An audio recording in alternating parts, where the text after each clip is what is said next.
నారాయణమూర్తి గారు కూడా జాయిన్. నారాయణమూర్తి గారు నమస్తే.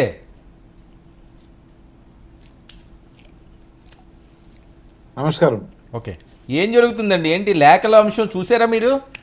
ఇద్దరు లేఖలు రాశారు, చాలా జాగ్రత్త. అంటే ప్రతిదీ ఆచితూచి అడుగులు వేస్తున్నారు. ఎన్ని అడుగులు పడినా మీ సింహాసనాన్ని దించడానికి, వీళ్ళు సింహాసనం ఎక్కడానికి. ఇప్పుడు మీరు అడిగినప్పుడు వాళ్ళు చెప్పిన దాంట్లోనే మీకు మొత్తం అర్థమైపోయి ఉంటుంది. ఈ సింహాసనం దగ్గరికి కూడా వస్తారా లేదు రాలేరా, వాళ్ళు ముందు ఆ పొత్తులు సగదిద్దుకోవాలి. ఎవరు నిలబడతారు, ఎక్కడ నిలబడతారు, ఎట్లా నిలబడతారు, వీళ్ళు ఎన్ని సీట్లకి వాళ్ళు ఓకే చేస్తారు, ఆయన తీసుకుంటాడా లేదా, వాళ్ళు తీసుకున్న తర్వాత వెనకతను ఉన్న వాళ్ళు ఒప్పుకుంటారా లేదా. ఇప్పుడు పవన్ కళ్యాణ్ అతను ఓన్ డెసిషన్తో అతను స్వలాభాల కోసం ఆడ సీట్లు ఎన్ని ఇచ్చినా కూడా ఒప్పుకోవడానికి సిద్ధంగా ఉన్నాడు. ఇదంతా నాటకం. ఎందుకంటే వాళ్ళు అందిస్తా ఉన్నారు, లేంటి ఇక్కడ డిమాండ్ చేయాలి, ఇవన్నీ కూడా ఒక నాటకంగా జరుగుతూ ఉంది. ఆయన ముందే డిసైడ్ అయిపోయాడు, ఎన్ని ఇస్తే అని పోటీ చేద్దాం, మీరేమి దాని మీద కామెంట్ చేయొద్దు, మీరు ఎట్లాంటి కామెంట్లు పెట్టొద్దు, తర్వాత మీరంతా కూడా సిద్ధంగా ఉండాలి, నేను ఒక్కడనే అన్నీ తీసుకుంటాను ఇక్కడ, మీరు త్యాగాలకు సిద్ధంగా ఉండాలి. ఇవన్నీ కూడా ఒక పక్కన చంద్రబాబు నాయుడు చెప్తున్నారు, ఇంకో పక్కన పవన్ కళ్యాణ్ గారు చెప్తున్నారు. ఇవన్నీ జరుగుతూ ఉన్నాయి. ఆయన ఒక్కరే అన్ని తీసుకోవడం ఏంటి అర్థం కాలేదు నాకు. అంటే పవన్ కళ్యాణ్ గారు నేను మాట్లాడతాను ఆల్రెడీ సభలో ఓపెన్ గా చెప్పాడు కదా, నేను మాట్లాడతాను. మీరు మాట్లాడిన అంశంలో ఉన్న అర్థాలు గూఢార్థాలు వేరే రకంగా ఉన్నాయి. అది అన్ని నేనే తీసుకుంటాను, మీరు సేవ చేయండి అని. వర్మ గారు మీరు అన్యాయంగా మాట్లాడుతున్నారు. ఎందుకంటే ఆయనే డైరెక్ట్గా చెప్పాడు, మీకు ఇష్టం ఉంటే ఉండండి, లేదంటే దొబ్బేయండి, ఇలాగే ఉంటాను నేను, నా ఇష్టం, నా పార్టీ, నాకు నచ్చినట్టుగా నేను పొత్తులు పెట్టుకుంటాను, నాకు నచ్చినట్టుగా నేను బేరం ఆడుకుంటా తీసుకుంటాను, అంటే అదే సీట్లు బేరం ఆడుకుంటాను, సీట్లు తీసుకుంటాను అని చెప్పి అన్నాడు. అది మళ్ళీ మీరు దాన్ని కోడిగుడ్డు మీద మీరు దయచేసి వర్మ గారు మళ్ళీ వాళ్ళంతా నా మీద పడతారు, నేనేదో అన్నానని చెప్పేసి. మీరేమో డైరెక్ట్ గానే అంటున్నారు, బేరం ఆడుకుంటున్నారు అంటారు, మళ్ళీ మీ మీద పడతారేమో, మళ్ళీ అది మళ్ళీ అదో కామెడీగా. సార్ సీట్లు బేరం సార్, నాకు ఇన్ని సీట్లు కావాలని బేరం ఆడతారు. కాదండి, డైరెక్ట్ గా అంటున్నారు, మళ్ళీ ఏమంటే నా మీద పడతారని మళ్ళీ అదొక అట్లాగా సార్. సీట్లు బేరం ఆడుకుంటారు, అంటే సీట్లు చూసుకోవాలి కదా ఎక్కడ ఏంటనేది. అవన్నీ జరుగుతుందని నేను నా అభిప్రాయం, నా ఇది భావం తప్ప మీరు మరొక విధంగా దాన్ని వక్రీకరించకండి. మీరు ప్యాకేజ్ గురించి అనుకుంటున్నారేమో, నేను దాని గురించి మాట్లాడతాను. నా ఇష్టం, నేను మాట్లాడుకుంటాను, మీకు నచ్చితే ఉండండి, లేదంటే లేదు. మీరు ఓట్లేసినంత మాత్రాన నేను నెగ్గే పరిస్థితి లేదు ఇక్కడ, నేను ఎలాగో నెగ్గను, మాదంతా వేరే ఉంటది ఇదంతా అని చెప్పేసి మీరు ఇప్పుడు అన్నారు కదా, చీకటి అదే ఢిల్లీలో మిడ్ నైట్ అదేదో అన్నారు.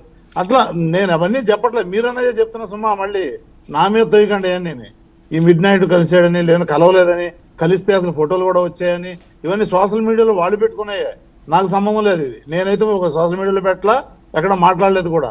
అయితే ఫోటోలు రాలేదని అనుమానం జన సైనికులు ఉంది, తెలుగుదేశం కేడర్కి ఉంది, మిగతా ప్రజలకు కూడా ఉంది. వెళ్ళాడు వచ్చాడు, ఏమైంది, దేనికి వెళ్ళాడు అసలు? ఇవాళ అమిత్ షా గారు ఎప్పుడైతే అది క్లారిటీ ఇచ్చారో తర్వాత మాట్లాడదాం ఇప్పుడు కాదని, ఇప్పుడు ఎందుకు వెళ్ళాడో కూడా అర్థం కావట్లేదు జనాలకి. అలా తెలియదు అంటున్నారు అమిత్ షా గారు. ఇప్పుడు నాకు పని ఉన్నదిలే, నైట్ మిడ్ నైట్ అయిపోయింది, నేను పడుకుని పోతాను, తర్వాత మాట్లాడదాం అన్నారని మీ అన్న అర్థంతో మీరే మాట్లాడుతున్నారు. మీకు ఎలా తెలిసింది తర్వాత అలాగన్నారు తర్వాత మాట్లాడదామని? అట్లా కాదు సార్, నేను అనేది ఇప్పుడు వాళ్ళు కలిసారో లేదో కూడా తెలియదు. ఆయన కలిస్తే ఫోటోలు వస్తాయని చెప్పి జనాలు అనుకుంటున్నారు సోషల్ మీడియాలో. మరి ఎందుకు వెళ్ళాడు, ఎందుకు వచ్చాడు అనేది అంత అర్ధాంతరంగా ఇవన్నీ చాలా సందేహాలు ఉన్నాయి. ఆ సందేహాలు ప్రజలకు తీర్చాల్సిన బాధ్యత వీళ్ళ మీద ఉంది. పొత్తులు ఎవరైతే పెట్టుకున్నారో వాళ్ళ మీద ఉంది.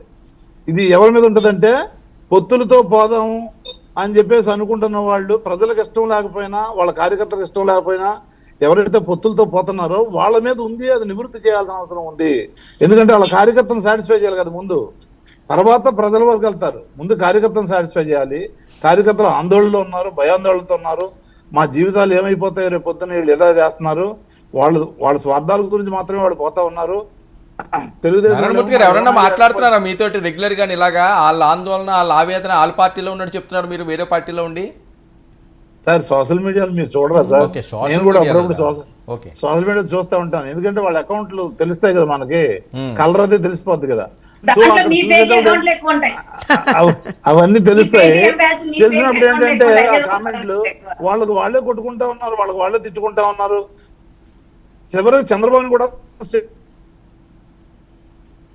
టికెట్ లేవని చెప్పేసి. సో ఇవన్నీ మనకు ముందు వాళ్ళ కాపురాన్ని దగ్గర సరిదిద్దుకొని, వాళ్ళ యొక్క గొడవలని సరిదిద్దుకొని, వాళ్ళ పార్టీని సరిదిద్దుకొని ఫస్ట్ ఆ విషయం చూసుకోమనండి. వాళ్ళు ఎలక్షన్ వరకు వెళ్ళడం, ఎలక్షన్లో ఎన్ని వస్తాయనేది ప్రజలు నిర్ణయిస్తారు. అది ఆల్రెడీ ప్రజల మనసులో ఉంది, ఏం చేయాలో డిసైడ్ అయి ఉన్నారు.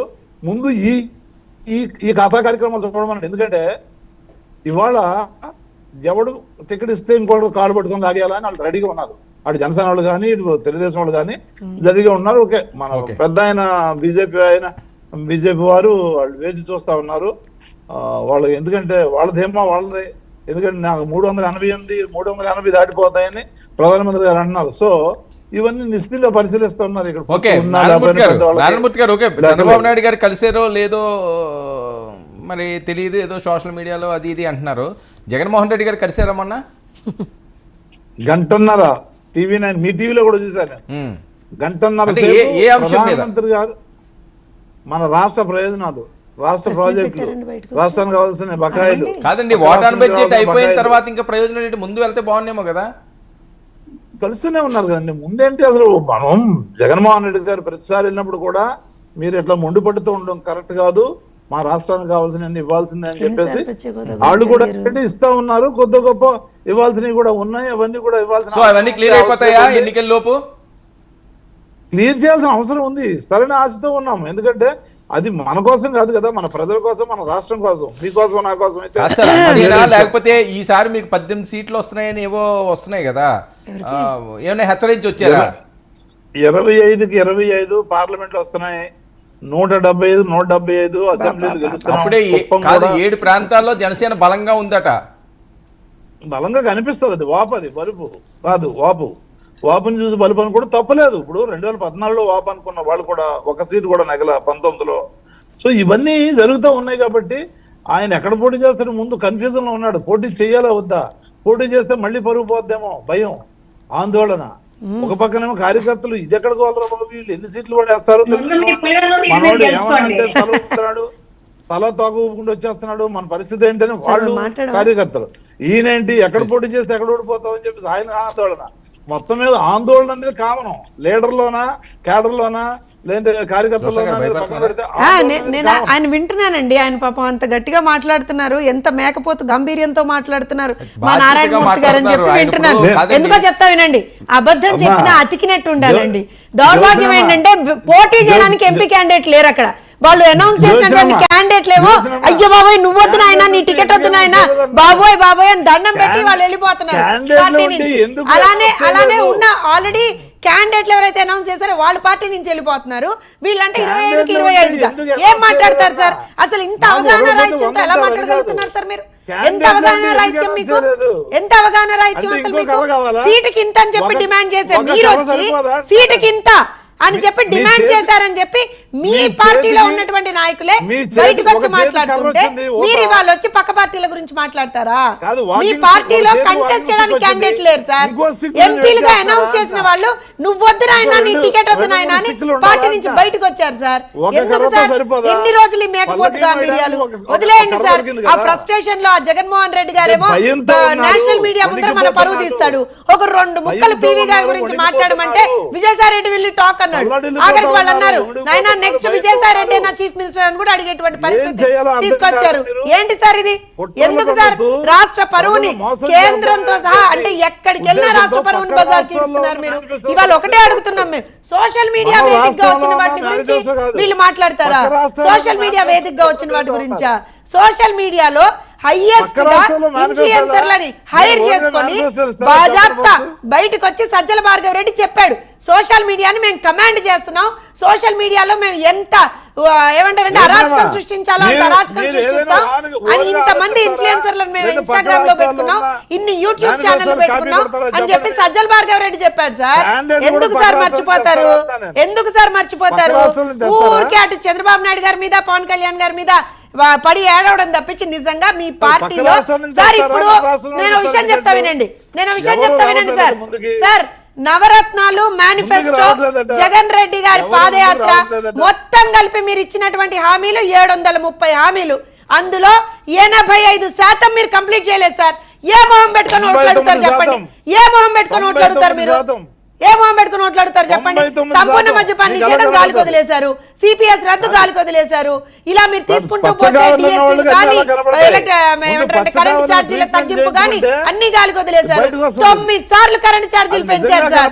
జనాలు ఎప్పుడు ఊరికే చెప్తారు చూసారా జగన్మోహన్ రెడ్డి, నేను బటన్ ఒత్తుతున్నా అని.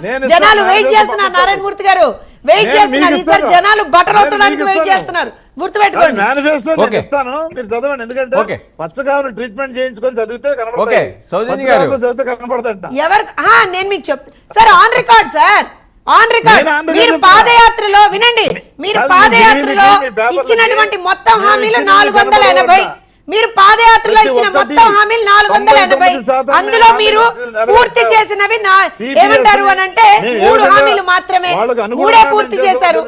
పాదయాత్ర మొత్తం మీద మీరు ఇచ్చినటువంటి ప్రతి జిల్లాకి హామీలు ఇచ్చారండి. మీ విశాఖపట్నానికి కూడా ఇచ్చారండి. 44 ఇచ్చారు.